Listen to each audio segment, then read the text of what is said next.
বরিশালের চরমোনাই দরবার শরীফে বুধবার ৩ এপ্রিল থেকে শুরু হয়েছে ৩ দিনব্যাপী বার্ষিক ওয়াজ মাহফিল। গত ১২ ফেব্রুয়ারি অনুষ্ঠিত ত্রয়োদশ সংসদ নির্বাচনের পর এটিই চরমোনাইয়ের প্রথম মাহফিল। এবারের মাহফিলে আমন্ত্রিত অতিথিদের তালিকায় বড় ধরনের পরিবর্তন এসেছে, যা দেশের রাজনীতিতে নতুন মেরুকরণের স্পষ্ট ইঙ্গিত দিচ্ছে।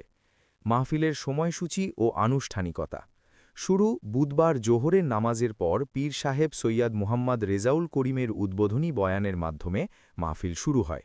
বিশেষ কর্মসূচি প্রথা অনুযায়ী দ্বিতীয় দিন বুধবার ওলামা মাশায়েখ সম্মেলন এবং তৃতীয় দিন শুক্রবার ছাত্র মহাসমাবেশ অনুষ্ঠিত হবে।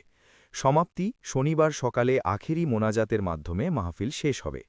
সময় পরিবর্তনের কারণ সাধারণত ফেব্রুয়ারি ও নভেম্বর মাসে মাহফিল হলেও এবার জাতীয় নির্বাচন ও রমজান মাসের কারণে এপ্রিলের প্রথম সপ্তাহে এটি আয়োজিত হচ্ছে।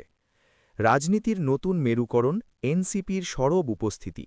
এবারের মাহফিলে সবচেয়ে বড় চমক হচ্ছে জাতীয় নাগরিক পার্টির কেন্দ্রীয় নেতাদের বিশাল বহরের অংশগ্রহণ।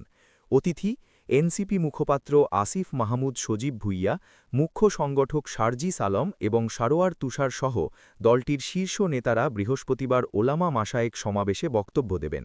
শুক্রবার দলটির দ্বিতীয় আরেকটি বহর মাহফিলে যোগ দিয়ে আখেরি মোনাজাত পর্যন্ত অবস্থান করবে।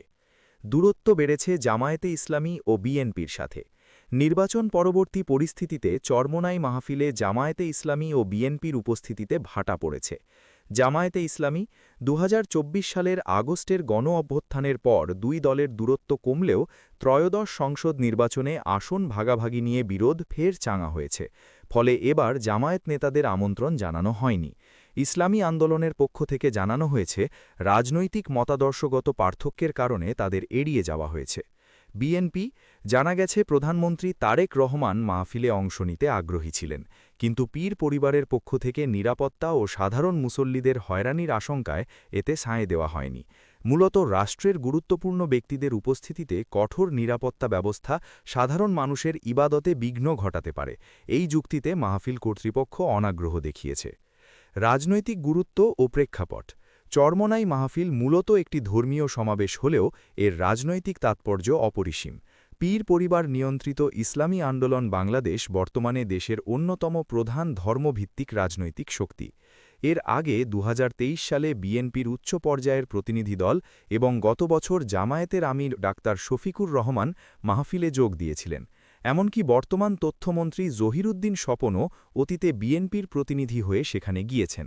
তবে এবারের প্রেক্ষাপটে এনসিপি নেতাদের প্রতি চরমোনাইয়ের বিশেষ ঝোঁক দেশের রাজনৈতিক সমীকরণে নতুন আলোচনার জন্ম দিয়েছে। সার কথা, নির্বাচন পরবর্তী এই মাহফিলে জামায়াতকে বর্জন এবং এনসিপিকে বিশেষ গুরুত্ব দেওয়ার মাধ্যমে ইসলামী আন্দোলন বাংলাদেশ তাদের রাজনৈতিক অবস্থানে বড় পরিবর্তনের বার্তা দিচ্ছে।